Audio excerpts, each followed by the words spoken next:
Hi అండి, అందరికీ నమస్కారం. ఈరోజు మీకు ఒక ముఖ్యమైన విషయం షేర్ చేసుకోవాలని ఫుల్ వీడియో చేస్తున్నానండి. ఇంకో మా ఆయన ఇద్దరం కలిసి షేర్ చేసుకుందామని ఫుల్ వీడియో చేస్తున్నానండి. అయితే ఏం లేదండి, మా ఆయన గజయితాడని తెలిసిందే కదా మీకు. ఇగో దాని గురించే చెప్దామని ఈరోజు డిసైడ్ అయినాము. అయితే సందర్భం వచ్చింది కాబట్టి షేర్ చేస్తున్నాను, కావాలని ఏం కాదు, సందర్భం వచ్చింది కాబట్టి షేర్ చేస్తున్నానండి. అయితే ఈరోజు ఏమైందంటే ఒక ఇన్సిడెంట్ జరిగిందండి. ఇక్కడ ఎడపాయల దగ్గర, ఎడపాయల దుర్గభవాని దేవస్థానం దగ్గర ఆయన దర్శనం చేసుకోవడానికి కోడిపల్లి మండలం నుంచి వచ్చాడంట. అతను దర్శనం చేసుకున్నంట. ఇక ఫ్రెండ్ సర్కిల్లో కొంచెం ఈతకు దిగుతారు కదండి, స్నానాలకు దిగి కొంచెం సేపు ఈత కొడదామని చెప్పేసి ఇక కొడుతుండంట. ఆయన సడన్గా ఏమైందో ఏమో తెలియదు మరి. అక్కడ నుంచి అతనికి ఇంకా పైనకి రావడానికి వస్తలేదంట, లోపలనే మునిగిపోయిండు. ఇంకా మునిగిపోయిండంట. అక్కడ చూసిన వాళ్ళు సాక్ష్యము చెప్పిర్రు, మా ఆయనకి చెప్పిరంట. అంటే అంతకుముందు మాకు డిపార్ట్మెంట్ నుంచి ఫోన్ వచ్చిందండి. ఈయన గజ ఈతగాడు కదా, ఎక్కడ ఎంత లోతు అయినా, ఎంత పెద్ద డ్యామ్ అయినా అక్కడ నుంచి ఇట్లా ఎవరైనా పడిపోయినా కానీ, అదే స్లిప్ అయి పడిపోయినా కానీ, వాళ్ళకి ఈతకెళ్ళి స్నానంకి వెళ్ళి జారి పడినా కానీ అలాంటి వాళ్ళను తీయడానికి పిలుస్తారండి. డిపార్ట్మెంట్ నుంచి ఫోన్ చేస్తారు ఖచ్చితంగా ఈయనకి. ఇక్కడ మాది మెదక్ అండి, అంటే పాపన్పేట మండల్, ఎల్లపూర్ మాది స్వగ్రామము, కానీ మేము మెదక్లో రెంటుకుంటున్నామండి. ఈయన డిపార్ట్మెంట్ నుంచి పాపన్పేట మండల్ నుంచి ఇక్కడ తూప్రాన్ మండలు అక్కడ అన్ని నర్సాపూర్ నుంచి ఈయన చేస్తారండి మాకు ఫోను.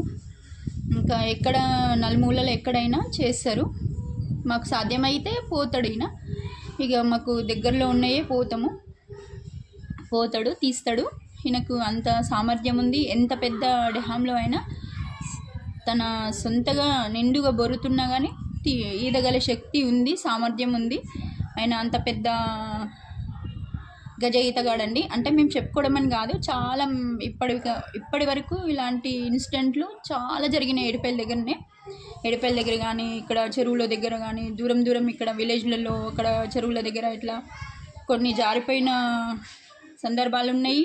తీసిన శవాలను, వాళ్ళు జారిపోయిన వాళ్ళని, మునిగిపోయి చనిపోయిన వాళ్ళని తీసిండ్రు.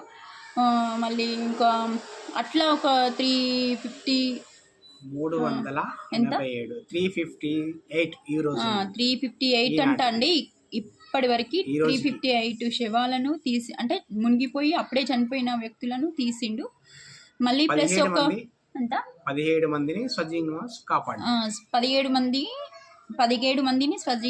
సజీవంగా కాపాడిండు. అంటే ఇట్లా ఎడపాయల్లో కొంచెం ఒక రోజు ఇట్లనే ఇన్సిడెంట్ జరిగిందండి.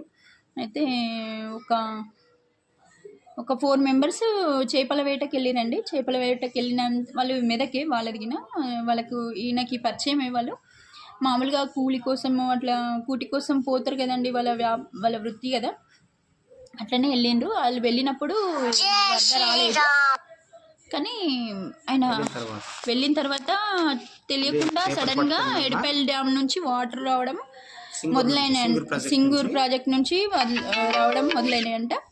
ఆ తర్వాత ఇంకా మెల్లిమెల్లిగా వాటర్ ఫ్లో ఎక్కువైపోయిందంట, వరద అనేది ఎక్కువైపోయిందండి చాలా. ఇక వాళ్ళకి ఎక్కడికి వెళ్ళడానికి పెరుగుతుంది వరద. అయితే ఇప్పుడు అప్పుడే డిపార్ట్మెంట్ వాళ్ళు వచ్చిండ్రు, డిఎస్పీ వాళ్ళు వచ్చిండ్రు, ఎస్పీ వాళ్ళు వచ్చిండ్రు, మొత్తం అందరూ వచ్చిండ్రు, కానీ నాకు వెంటనే ఫోన్ చేశారు. ఫోన్ చేసి వెంటనే నేను వచ్చాను. వచ్చి రాగానే డిఎస్పీ గారు ఉన్నారు, సిఐ గారు ఉన్నారు, మెదక్ డిఎస్పీ సైదులు సార్ గారు ఉన్నారు, మెదక్ డిపార్ట్మెంట్ మొత్తం వాళ్ళు ఉన్నారు. పోలీస్ డిపార్ట్మెంట్ వారు కావచ్చు, ఫైర్ డిపార్ట్మెంట్ కావచ్చు, ఇంకా ఇతరత్ర ఇరిగేషన్ డిపార్ట్మెంట్ వాళ్ళు కూడా కావచ్చు, అందరు ఉన్నారు. అయితే ఇక్కడ ఒక విషయం చెప్పాలండి, నాకు తెలిసింది ఏమైందంటే ఇట్లా వాళ్ళు చూడాలి కదా. అయితే ఇక్కడ నుంచి ఏమైందంటే వాళ్ళు విరుక్కున్నాక బాగా పెద్దగా కేకలేసారంటండి. ఎవ్వరికి వినవడలేదంట. చాలామంది అక్కడ మెయిన్ రోడే ఉంటుంది, పిలిచిరంట చాలా. పిలిస్తే ఒక అతను విని ఇంకా ఫోన్ చేస్తే డిపార్ట్మెంట్ మొత్తం వచ్చి ఎవరు కాపాడలేకపోయారంట. ఇక ఈయనకి కాల్ చేస్తే ఈయన అంత వాటర్ ఫ్లో అయినా వెళ్ళి ఎలాంటి సాయం లేకుండా వెళ్ళి వాళ్ళని వరద నీటిలో తాడు ద్వారా తాడు తీసుకెళ్ళి ఒక చెట్టు కట్టేసి ఆ తాడు సహాయంతో వాళ్ళని అందరినీ రెక్కలు పట్టుకొని తీసుకొని వచ్చాను. ఒకరొకరిని తీసుకొని వచ్చాను. అదే సమయంలో హైదరాబాద్ నుంచి బేగంపేట ఎయిర్పోర్ట్ నుండి హెలికాప్టర్ కూడా రెడీ సిద్ధంగా ఉంది. నర్సాపూర్ వరకు వచ్చింది. ఆ లోపలనే నేను 6గురిని సజీవంగా గడ్డకు చేర్చాను. అయితే ఇప్పుడు మళ్ళీ అలా అవన్నీ అయిపోయినాయండి. ఇప్పుడు మళ్ళీ మొన్న రీసెంట్గా ఇట్లా జరిగింది. అయితే ఏం జరిగిందంటే ఇట్లా ఈరోజు జరిగిన ఇన్సిడెంట్ ఏంటంటే కోడిపల్లి మండలం నుంచి ఆయన దర్శనానికి వచ్చిందంట. దర్శనానికి వచ్చి ఇక స్నానం చేద్దామని దిగిందంట. అక్కడ నుంచి ఇక ఆయనకి ఊపిరి ఏమైందో తెలియదండి, సడన్గా అందులోనే మునిగిపోయిందంట. డై కొట్టిందంట. ఇక ఈయనకి ఫైర్ డిపార్ట్మెంట్ పోలీస్